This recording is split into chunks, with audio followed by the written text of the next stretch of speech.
Mirëmbrëma të gjithëve. E ftuara ime sotme është deputetja e partisë zonja Mesila Doda, deputete e Partisë Demokratike. Zonja Doda, mirëmbrëma, faleminderit për ftesën. Mirëmbrëma, mirë se u gjeta. Faleminderit ju që më ftuat. Unë ftova sepse sot është 8 dhjetori, ju kam ftuar si një prej deputetëve që ka qenë pjesëtar i lëvizjes studentore, domun që nisi në 8 dhjetor dhe pastaj më pasu kemi me krimin e Partisë Demokratike e kështu me radhë gjithë atë lëvizje që u kurorëzua me 20 shkurt me rrëzimin e bustit të diktatorit Enver Hoxha.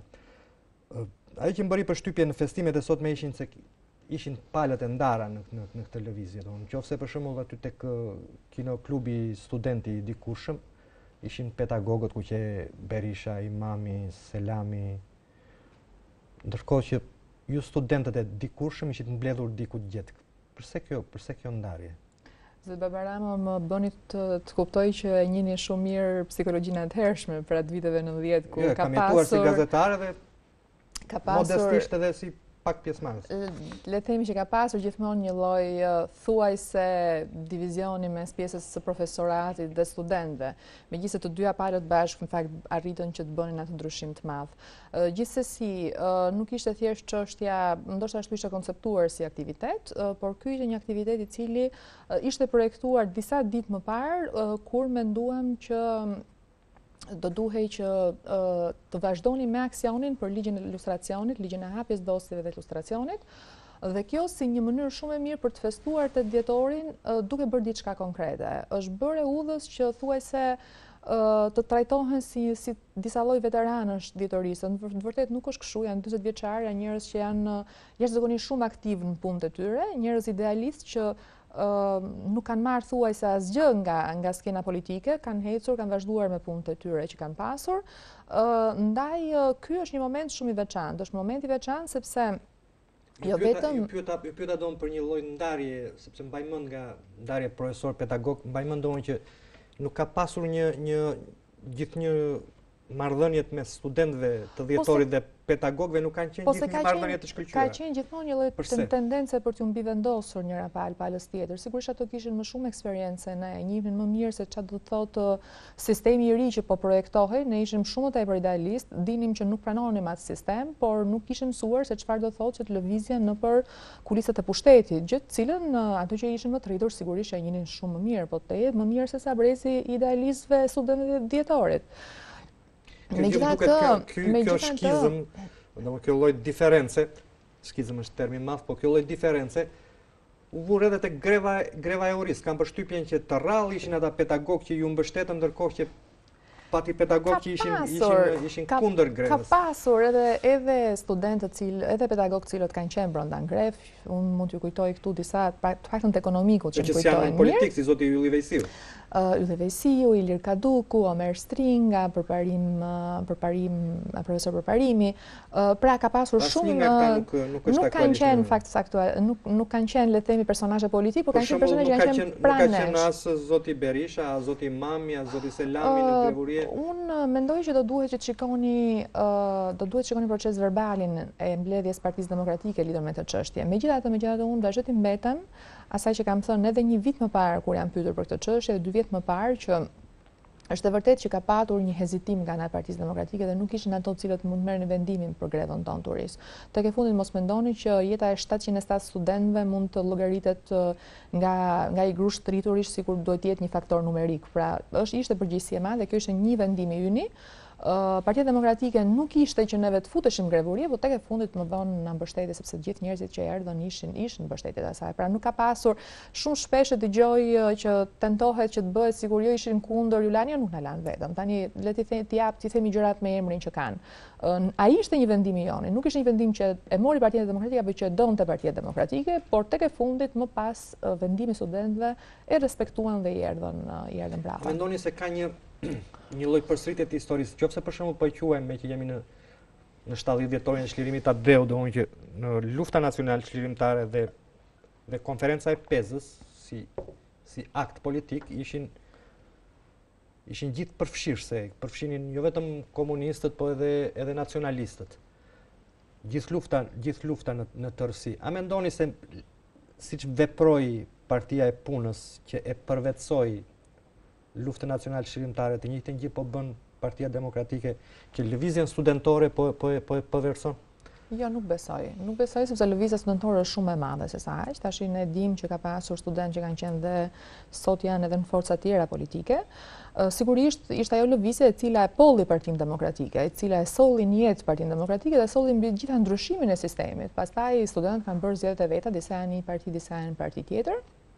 Sigurisht nuk parapëlqej të them që sot mund të rreshtohen bashkë me ata cilët nderojnë figurat e të kaluarës. Nderimi i fundit i Vito Kapos ishte një prej atyre gurve të cilat, duke konsideruar në gjithë çka ka ndodhur në këtë vit qysh kur fillon me 29 nëntorin, në cilën kemi ngritjen për herë të parë portretin Enver Hoxhës, më pas me Kongresin e Përmbajtjes, më pas me çuditeni që u dekorua zonja Vito Kapo, kur në media dolën fotografitë saj me antikomunistin më të madh shqiptar, zotin Berisha. Më pas me përkuljen e ministrave përpara portretit të Enver Hoxhës, më pas me veteranët të cilët i vejnë shallat e pionerit, shallat e kuq ministrave të kësaj qeverie, deputetëve të kësaj qeverie. Pra, kemi një sër evenimentesh që kanë ndodhur përgjatë kësaj kohe që nuk mundet mos na lënë gjithve të kuptojmë që këtu ka një qartësi veprimesh për të riideologjizuar smajtën në bazë të këtyre figurave ekstreme. E ndaj shumë shqetësimin tuaj, por kjo nuk të jetë një pyetje që duhet të më bëni mua, do të jetë një pyetje që mund t'i bëni zotit Berisha.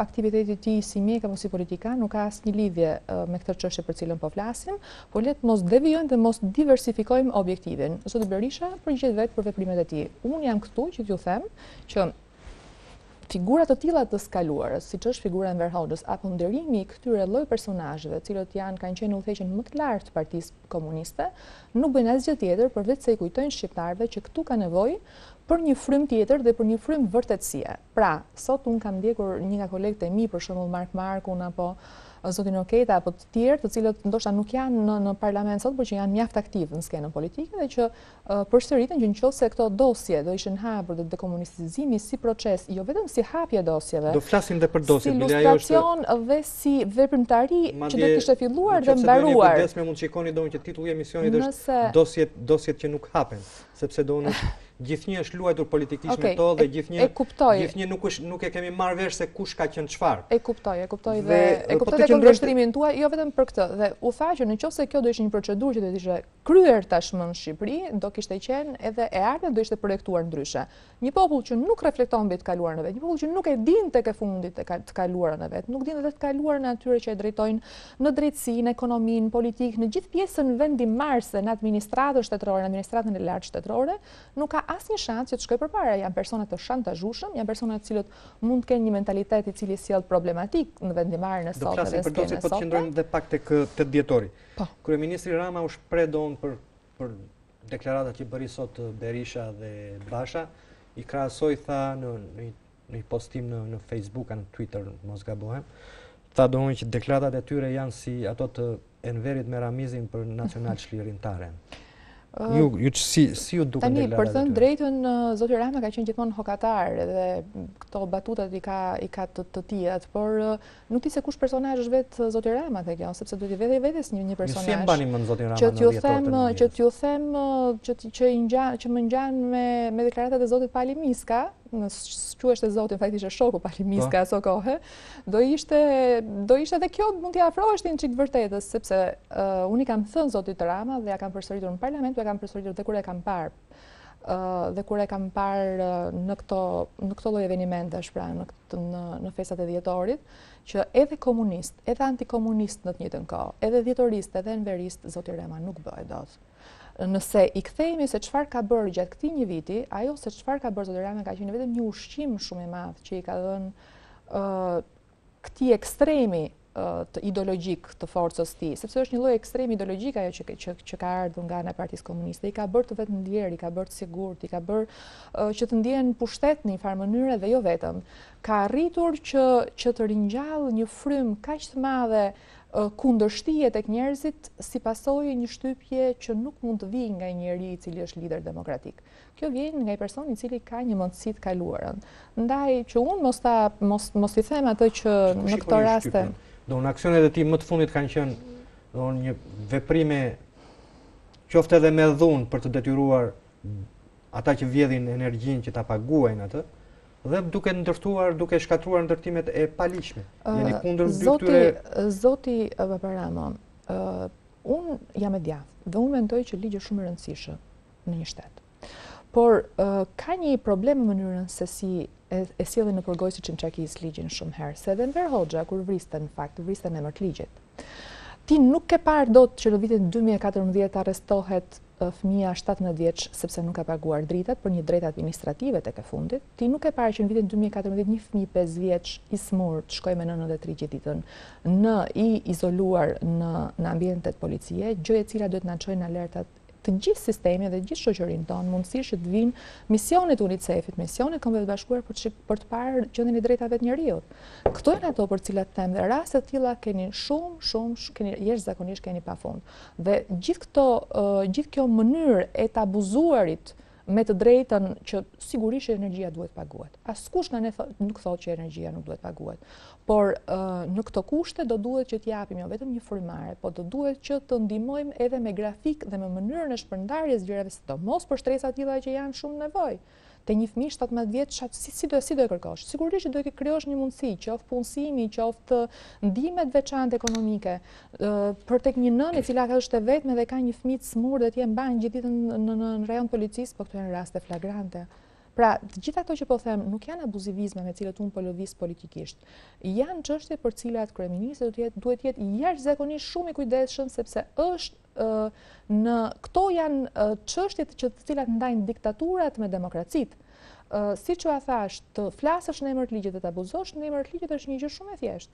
Edhe Enver Hoxha, po të pyesësh ato gjyqtarët e kohës së Enverit, thonë kemi zbatuar ligjin. Dhe askush prej tyre nuk thotë jo vetëm se çfarë lloj ligjesh arritën të aplikonin, por dhe në mënyrën se si u sollën me njerëzit dhe se si u sollën personat. Ti po flisni si një deputet e Partisë Demokratike dhe po a mendoni se është Partia Demokratike që e ka ushqyer këtë anarshi, qoftë duke bërë në zonat informale, duke stimuluar që mos i paguani dritat se do ketë amnisti, energjia është një drejtë njerëzore, juve ju takon, jeni demokrat, e meritoni dritën, ose tjetra teoria e tokës së xanun. Që gjithë qytetet e mëdha janë mbushur me periferitë e tyre me bidonvile ku kanë zënë pronën e tjetër kujt dhe kanë qenë në abuzim total të ligjit. Dhe këto kanë qenë të stimuluara nga Partia Demokratike. Kjo mendoni se ka ardhur një moment që duhet i thënë stop kësaj situate? Atëherë, lejoni që qysh në fillim njerëzit ndajmë parimin që të japim Çezarit atë që është e vetja. Pra, nuk është çështja se si vi dhe se sa mos pajtime apo keq kuptime apo le të themi ndarje un kam me shumë gjëra të cilat ne kemi bërë apo po bëjmë, por ajo që është e rëndësishme është që të kuptojmë ndryshimin e asaj që thoni ju me atë që ka ndodhur në vërtet. Pra, askush nuk i ka thënë që energjia është e drejtë dhe s'duhet ta paguani, askujt nuk i është thënë kjo. Sigurisht që ka pasur një problematikë shumë të madhe me privatizimin që u bë aso kohë Çesit dhe me të gjitha problematikat që rrodhen nga një mos investim i rrjetit. Për mua ka qenë një privatizim i gabuar, do të ishte një rrjet i cili filloi të ngrente kokë për sa kohë u drejtua nga drejtues të suksesshëm, menaxher të mirë, siç ishte momenti kur zoti Bojaxhiu ishte në fakt në krye të korporatës së kohe. Pra do duhet që të ishte një menaxhim tjetër dhe kjo ndoshta ishte një nga problematikat asaj kohe. Po asnjëherë nuk është thënë Partia Demokratike nuk ka thënë ndonjëherë që mos paguani dritat dhe leni këtë. Loreni pa paguar apo diçka tjetër e tillë. Për sa i përket çështjes tokës Xanon, ju po zeni në gojë një nga problemet e mëdha të shqiptarëve që ka të bëjë me çështjen e pronës, megjithëse po e trajtonin me ton pejorativ. Pra, le të themi një dialekt verior të thonit gjërave që nuk është e vërtetë, sepse nuk është vetëm çështja e veriut, ka qenë e veriut, e jugut e të gjitha krave të Shqipërisë. Tabela me të kështu Jo, nuk është ajo tabela. Le të themi që problemi është ky, që në Shqipëri u bë një masakër me çështjen e pronës. Dhe masakra nisi me ligjin 7501. Në momentin që toka nuk kthye dhe prona nuk u kthye pronarit, por që ende vazhdojnë të mbredhin gjykatave dhe të vdesin pa gëzuar pronat e tyre, në këtë moment e djatha duhet të çojë një pyetje shumë të madhe vetes, lidhur me atë se çfarë kanë bërë. Dhe në këtë janë përgjegjës të gjithë qeveritarët tanë, majtë të djathta sot kohë të këtyre 20 e ca viteve, por edhe ata persona të cilët sot thonë që kemi bërë gabim, po çfarë arritëm që të mbjellim? mos prania, mos shkuarja e pronës në destinacionin e saj origjinal, por në një farë mënyrë imitimi i mentalitetit komunist me reformën agrare dhe me ligjet që i parafroheshin kësaj, për mua solli një problematik shumë të madhe të pronës dhe nuk ka të djath pa zot, pa kom dhe pa pronë. Këto janë 3 shtyllat e mëdha që ndajnë të djathën me të majtën. Flasim për dosjet, për atë për cilën kryesisht ju kam ftuar sot, ju bashkë me zotin Idrizi keni paraqitur një projekt ligj. Cili është, ku ndryshon ky projekt ligj për lustracionin, për hapjen e dosjeve nga ligjet e mëparshme, sepse është bërë një në 95-ën, mos gabohem, është bërë një dikun në kapërcyll të viteve 90-2000, ku dallon ai ligji juaj nga ato dy ligjet e mëparshme? Më lejon që të bëj një historik shumë të shkurtër të kësaj. E para njëherë që kjo nuk është një ligj që është bërë nga unë dhe nga zoti Idrizi, është një ligj i cili është bërë nga grupi shqiptar për drejtat e njerëzit, pra një ligj i bërë nga shoqëria civile, sepse ato janë promotorët, por kanë punuar ekspert vendas dhe ekspert të huaj për këtë ligj. Dhe u mbështetur nga lëvizja studentore shqiptare, nga studentët, të cilët le të themi është grupi më antikomunist i sotëm, si dhe nga ishte persekutuar, pra kanë punuar një pjesë persona të cilët kanë punuar me këtë ligj. Sigurisht unë kam qenë shumë interesuar. Jo e mbani mend para 4 vitesh pa ta bërë një deklaratë shtypur, ka thënë me çdo mënyrë do duhet që të miratojmë në kohën që gjykata kushtetuese e hodhi poshtë ligjin e lustracionit në një akt, në një konflikt pastër interesi, në fakt sepse 5 prej gjykatësve që gjykuan këtë ligj ishin në konflikt pastër interesi me këtë çështje. Ka pasur tentativa, sigurisht tentativa kemi pasur shumë përgjatë kësaj kohe për ta aplikuar ligjin e lustracionit. Ju kujtoj që kanë qenë 2 komisione, Komisioni Mezini dhe Komisioni Bezhani, të cilët kanë kërkuar, kanë çuar në sitën e tyre një pjesë të mirë, le të themi, të zgjedhurve. Besueshmëria nganjëherë ka shtruar pikpyetje, por besoj se ka kryer diçka në punën e saj derisa pushoi se ekzistuari rreth vitit 2000. Ju e pranoni që këto 2 komisione nuk kanë bërë një punë të deri në fund. Janë munduar me mënyrën e tyre, por me sa shoh kanë prekur gjithmonë persona të nivelit. Jo, nuk kanë arritur. Tani ligji që ju do mbronin në parlament. Ku dallon nga ligjet e mëparshme? Ja, pikërisht, se këtë doja t'ju thoja. Në momentin që neve futëm ligjin në vitin 2008 për ligjin e lustracionit, dhe i cili u hodh poshtë nga gjykata kushtetuese sepse u quajt si një ligj antikushtetues. Aso kohe u gjykua mbi bazën e asaj që një mandat kushtetues, dhe tu ishte fjala sidomos për gjykatën e lartë, prokuror, përgjithshëm etj, për pjesë shumë të lartë të drejtësisë dhe të politikës, nuk mundet të ndërpritet në mes automatikisht, por duhet të pritet fundi sepse mund të kthehet në një lloj shantazhi. Ndërkohë që ligji i sotëm pret fundin e mandatit, por ndërkohë hap dosjen dhe zbar vëmëtarinë e zyrtarit i cili është në aktivitet.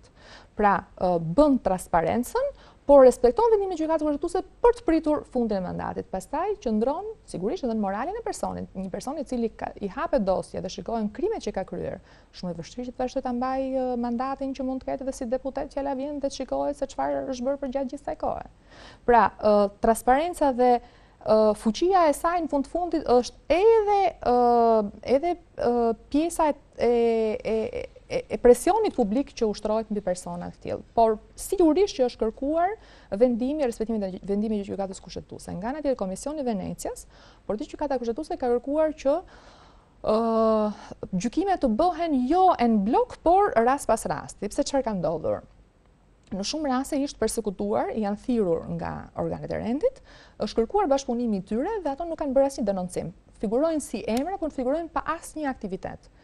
I kanë dëgjuar shumë herë këto që thonë jo janë zhdukur dosjet. Dosjet nuk janë zhdukur. Dosjet janë të gjitha jo vetëm në ambientet e shërbimit informativ sot, por dhe në 4-5 burime të ndryshme tek persona të cilët janë marrë drejt për drejt me këtë çështje.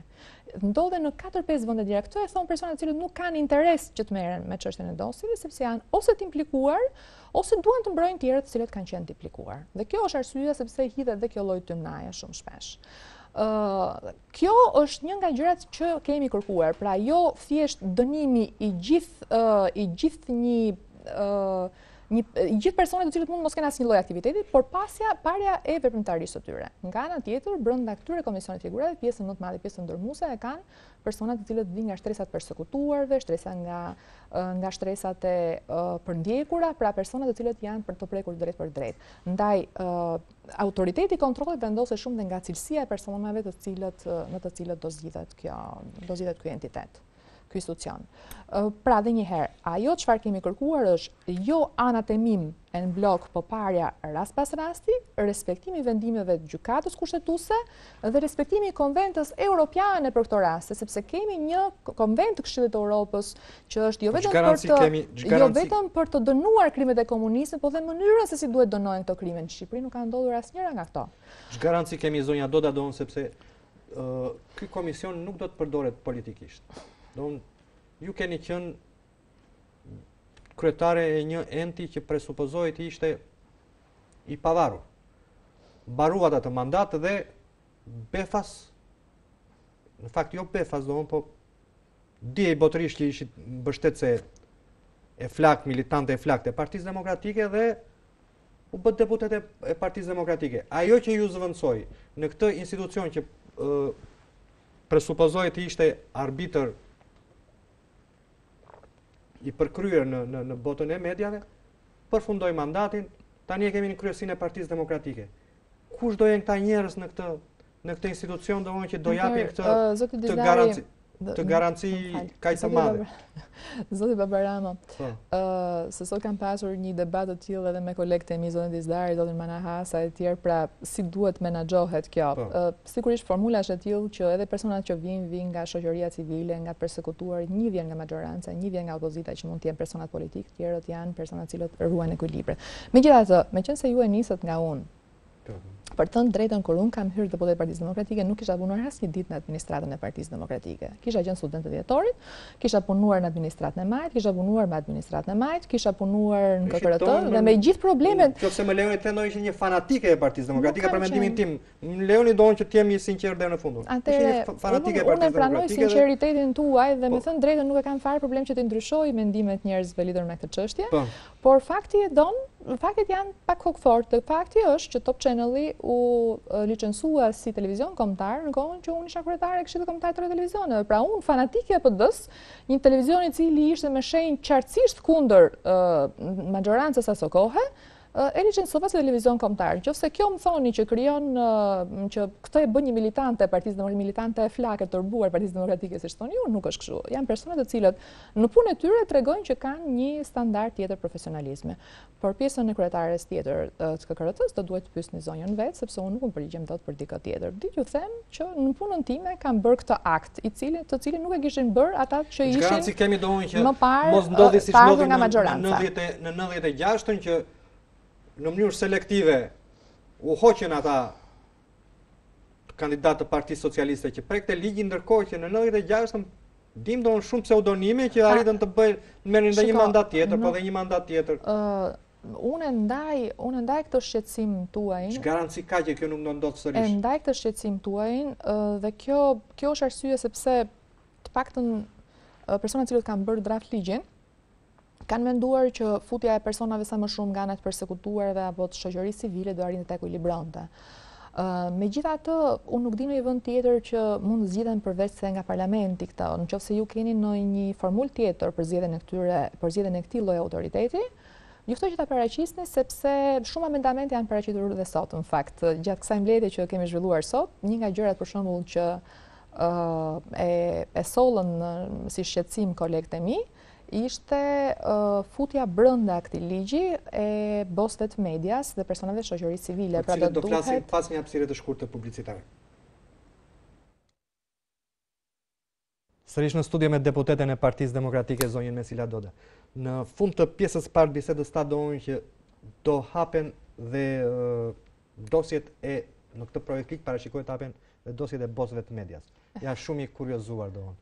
Çfarë në kuptoni me termin bos të medias dhe si do hapen? Atëherë, në fakt të po e thoni ju, unë thashë që në draft ligj nuk ishin parashikuar këto, po një nga çështjet të cilat u ngritën në mbledhjen e sotme, Zoti Meksi, i cili ka qenë një person që ka punuar me këto ligjet, më ka thënë që ka qenë deri le të themi tek pjesa e punimeve të fundit. Përse nuk e keni parashikuar në projekt ligj, sepse tani që t'ju a them edhe një herë, një drejtor televizioni, një drejtues emisioni politik është më influent se sa një deputet apo qoftë edhe një... Për këtë do duhet që të flisni me ekspertë shoqërisë civile që e kanë bërë ligjin, Ju keni marrë përsipër në momentin e dorëzoni. Por ju keni drejt në një gjë, që do duhet që t'ishin futur edhe këto persona, sepse janë shumë të rëndësishëm në politikë bërën e vendit.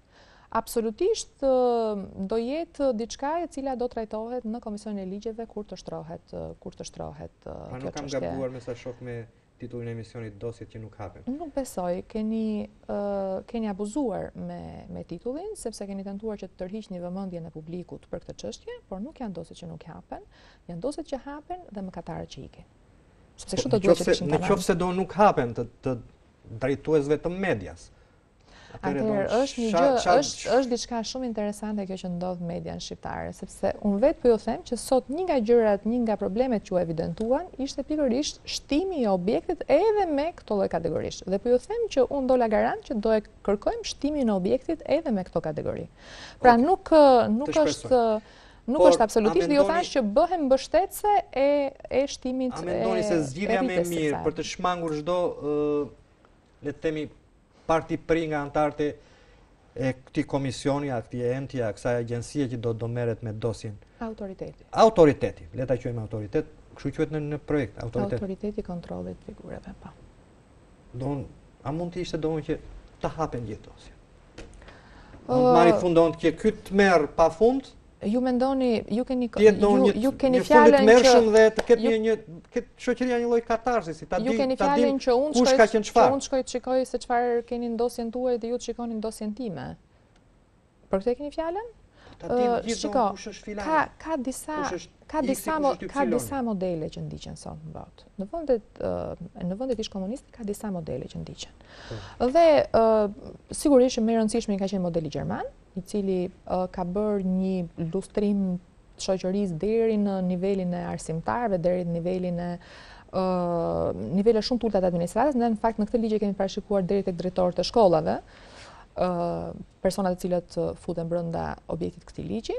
Nga ana tjetër kemi një model çek, i cili dhe ai ka qenë model shumë i rëndësishëm, i afrohet shumë këtij ligjit që është sot i paraqitur pranë kuvendit të Shqipërisë.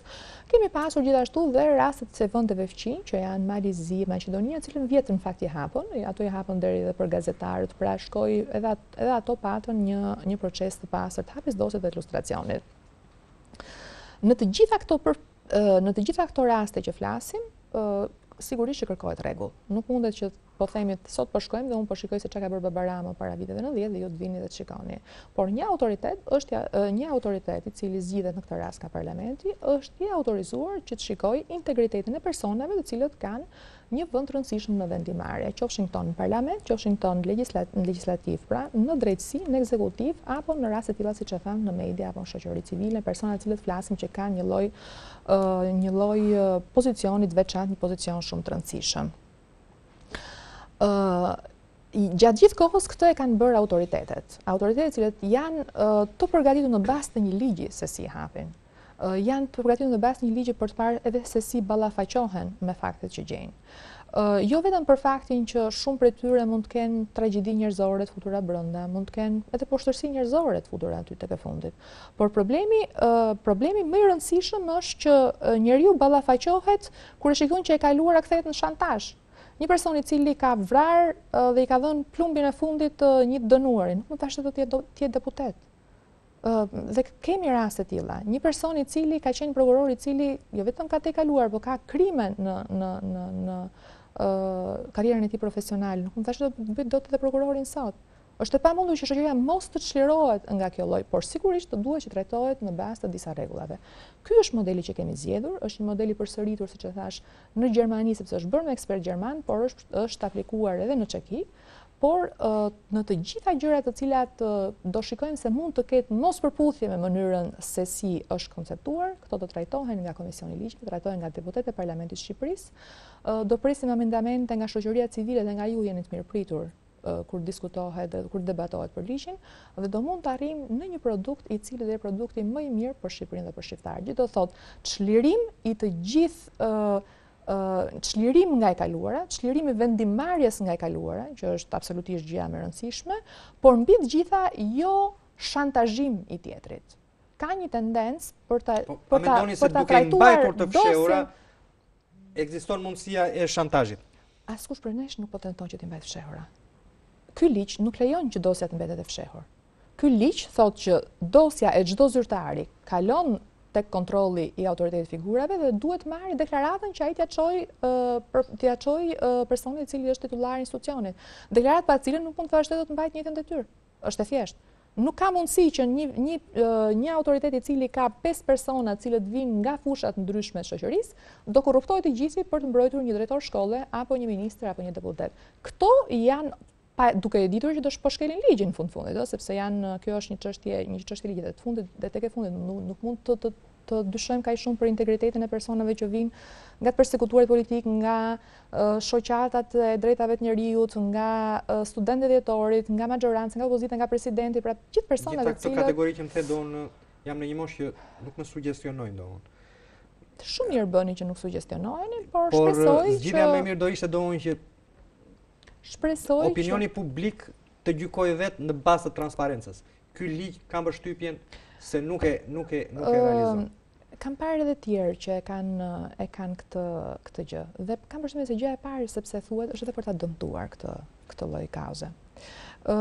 Absolutisht nuk e di se ku qëndron problemi në një vend në cilin themi do hapim dosjet, do kontrollojmë të kaluarën e njerëzve të cilët sot janë vendimare, pra nuk lejmë ty të shikosh dosjen e komshiut, se nuk ka asnjë kuptim që ti të shkosh shofësh dosjen e komshiut.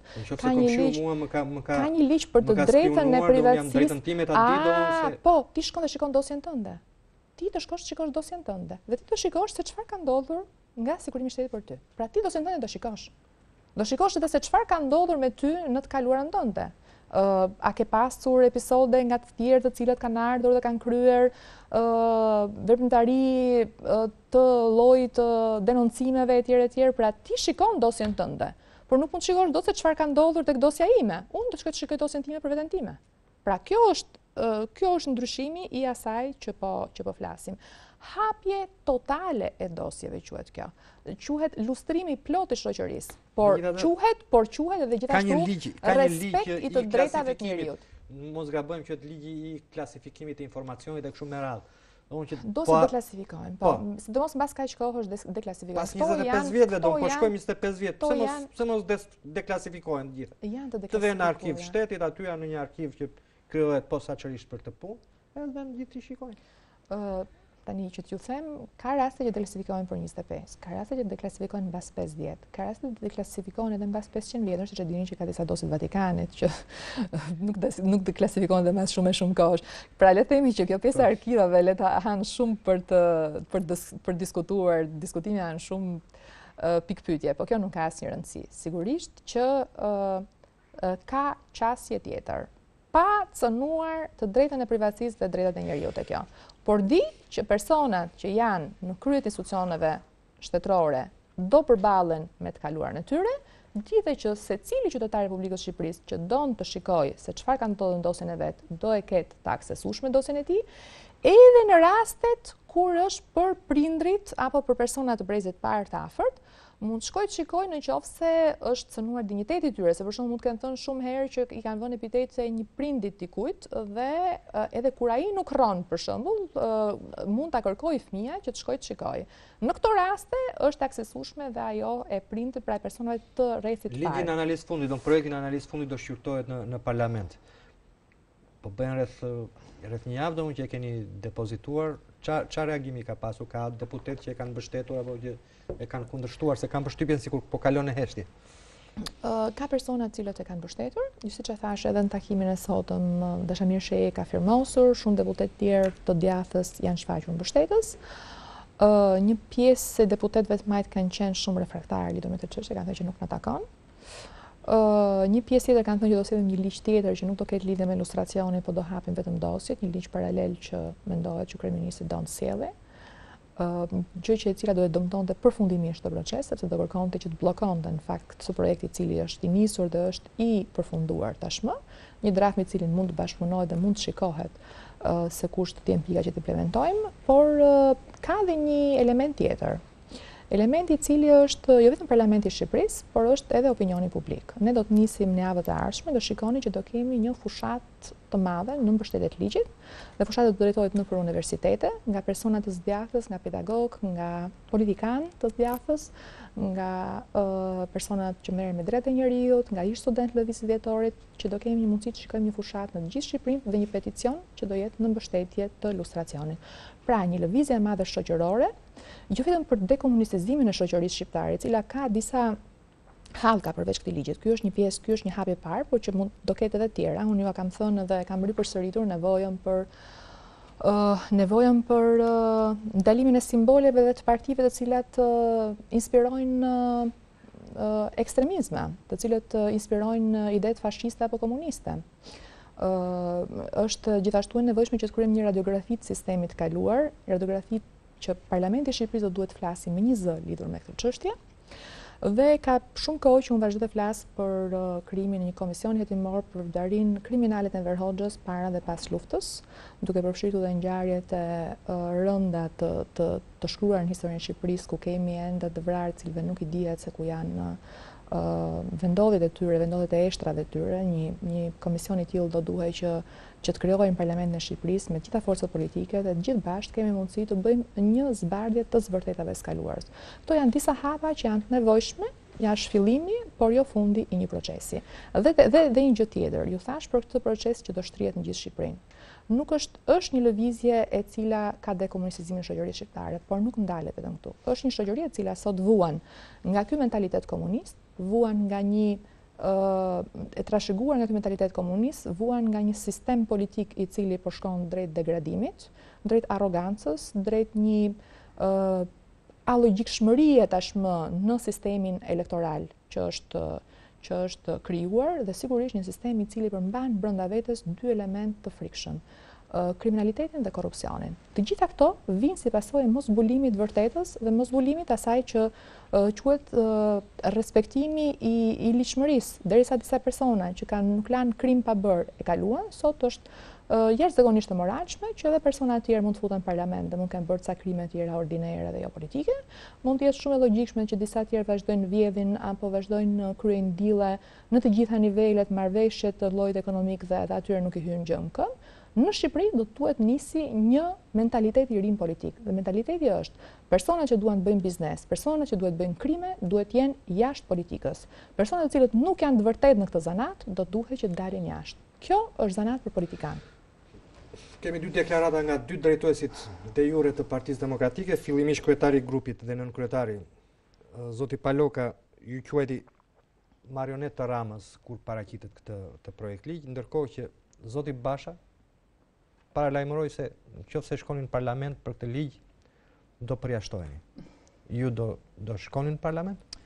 Më lejoni që dhe unë t'ju përgjigjem me të njëjtin standard që kryetari i partisë aplikoi, e pra që nuk dua që të komentojmë mbi komentet e tjerëve, por ditë ju them që në rastin e parë më tha që nuk ishte diçka që ju takonte juve në fakt, edhe besoj që ka qenë një shkare momentale apo një zemërim i momentit, por përgjigjja ime është ajo që unë e dhash qysha ditë, ju duhet ta keni parë tashmë, unë nuk do të rriqem nga ligji i hapjes dosjeve dhe lustracionit për asnjë arsye. Dhe unë kam vrarë frikën para 24 vitesh.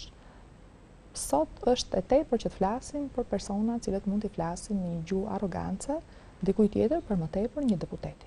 Kur është seanca e parë apo mbledhja e parë e komisionit ku do shkoni? Pres që të hyrë në kalendarin e veprimtarisë së kuvendit. Në momentin e parë që do hyrë në kalendar, do kemi mundësi që të marrim vesh datat kur do kalohet nëpër komisione. Unë do jem qysh ditën e parë që në komision do kaloj. Kur parashikohet do mbas? Nuk mund të parashikoj dot se kjo është një çështje që varet nga kryetari i kuvendit, nga byroja e kuvendit. Për atë çështje procedurash parlamentare, do duhet pyesni kryetarin e parlamentit dhe anëtarët e byros parlamentare të kuvendit. Kishim sot një deklaratë ishnën kryetarit Partisë Demokratike dhe kryetarit grupit parlamentar, zotit Astrid Patozi, i cili shpreh se po përndiqen, po përzihen nga Partia Demokratike të gjithë deri dhe militantët më të fundit që konsideroheshin si mbështetës të Oldashit. Ju e konfirmoni këtë apo është? Po kam përshtypjen se duhet shikoni në arkivet e juaj çka kanë thënë përpara 7-8 muajsh. Po edhe keni thënë dhe ju. Po duhet ta kërkoni çka kanë thënë para 8 muajsh. Nëse flasim se çfarë duhet themi, kanë thënë para 7-8 muajsh disa gjëra të këtij lloji. Por sot unë kam jashtëzakonisht rëndësishme faktin që nuk duhet thjesht të ngelemi në konstatime. Ka hikur koha e konstatimeve, secili e bën politikën siç e don. Ka një forcë madhe, do të bëjë një forcë të vogël. Kjo është zgjedhje personale gjithkujt. Ka hikur koha që dikush mund të trembet apo mund të shantazhohet, është apo s'është pjesë e leadershipit lartë një partie. Jemi persona me një lloj integriteti, persona që kemi një të kaluar caktuar, siç e thatë edhe juve, tek e fundit unë nuk isha e panjohur për këtë skenë politike pa qenë deputete, siç i ka ndodhur shumë njerëz të cilët kanë ardhur nga asgjëja dhe tek e fundit janë bërë direkt ministra apo deputet. Unë kam qenë këtë vend para 24 vitesh, kam qenë 20 vjeçe kur isha pak më shumë se sa njëri timid dhe kam hyrë në këtë lloj në këtë lëvizje. Do jem këtu edhe mbas shumë kohësh dhe mbasi personat që janë rrethor mund të hyjnë dhe mund dalin nga kjo skenë. Nëse, pra, ju tha doon që do shkoni në edhe pavarësisht se ju kanë paralajmëruar që do ju përjashtojni. Streha tjetër politike do jetë PD-juja? E kam ndjekur thënë pak si në përdhëmb këtë lloj marrje të fundit. Pra që unë do ndroja partinë, do shkoja tek PD-juja, ca kohë më parë u thanë tek ca forca tjera politike që nuk dua ti përmend kot tani. Asnjë plan i imi për të shkuar drejt një force tjetër politike. Plani imi vetëm është që të kemi mundësi të ndryshojmë mentalitetin e politikës shqiptare. Gjë që do thotë, a do krijohet një grupim për të ndryshuar këtë mentalitet? Pra këto zëra një grupim është krijuar. Kjo që po flasim për lëvizjen për dekomunistizimin është një grupim i pastër i njerëzve të zgjaftës, njerëz me integritet, me pozicione të caktuar që kanë nevojë dhe janë futur dhe janë investuar gjithë për të ndryshuar mentalitetin politika bëhet parlament. Ju këmbulni politika bëhet parlament. Këtë grupim kush e përbën? Ore, po të flas për një lëvizje dekomunistizimi në gjithë Shqipërinë. Në parlament të gjithë zërat e zgjathës që do duan të sjellin shqetësimet e njerëzve, jo vetëm shqetësimet e mëdha që kemi sot me arrogancën e cila e ka përfshirë qeverinë, por dhe me çështje të tilla për të ndryshuar pozitivisht dhe për të pasur një vizion, sepse politika është çështje ditës, por nuk është vetëm çështje ditës, është dhe vizion për të ardhmen. Të gjithë ato janë të përfshirë dhe janë të mirë pritur që kemi mundësi të sjellim një konsolidim të zgjathës edhe në bazën një ideologjie, pse jo ideologji antikomuniste. Nëse e Majta vazhdon të bëjë si totem Enver Hoxhën, nuk ka asnjë arsye pse ne të mos shikojmë se kush duhet jetë e ardhmja e djathtas, mbi respektin e atyre shtyllave të cilët fola pak më sipër. Parashikoni don krijimin e një fraksioni brenda Partisë Demokratike?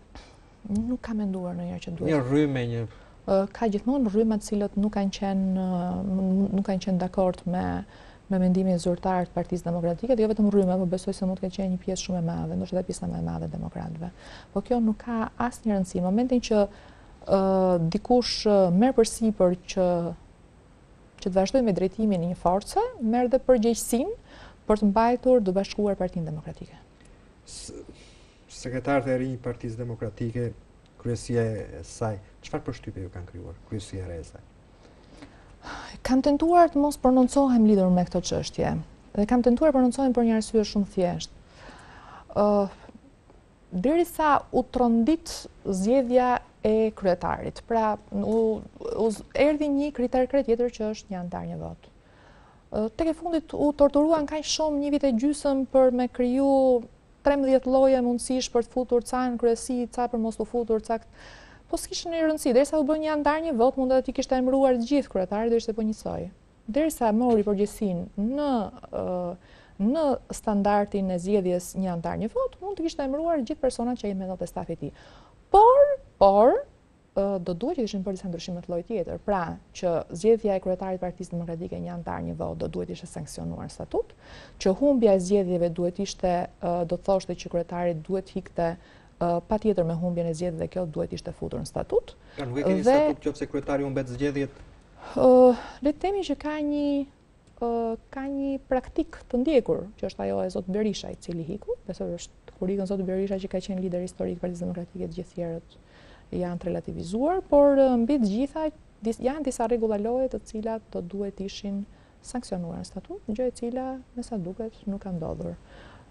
Edhe shumë qartë për atë se çfarë kemi nuk është në fakt, sepse nuk kemi një statut të botuar tani me ndryshimet që kanë ndodhur, plus që zgjedhja e kryesisë me disa mënyra, me disa modalitete, disa me dorë sipër kur ishin për votbesimin do përpjet një pjesë e tyre, një pjesë e tyre me votim më vete, një pjesë tjetër me një votim akoma tjetër, jo mes 2 me 3 kandidaturë. Pra le të themi patëm një lloj miksimi i cili nuk ishte ndodhur për kaq kohë, po me sa duket kryetari i ri modalitete të reja. Okej, zonja Duda, ju falenderoj që jete shpjegimet. Jo, falenderoj dhe unë juve. Nderuar shikues, do gjeni intervistën me deputeten e Partisë Demokratike, zonjën Mesila Doda. Nga unë Ilir Babaramo, natë e mirë gjithëve. Rishihemi të anën tjetër.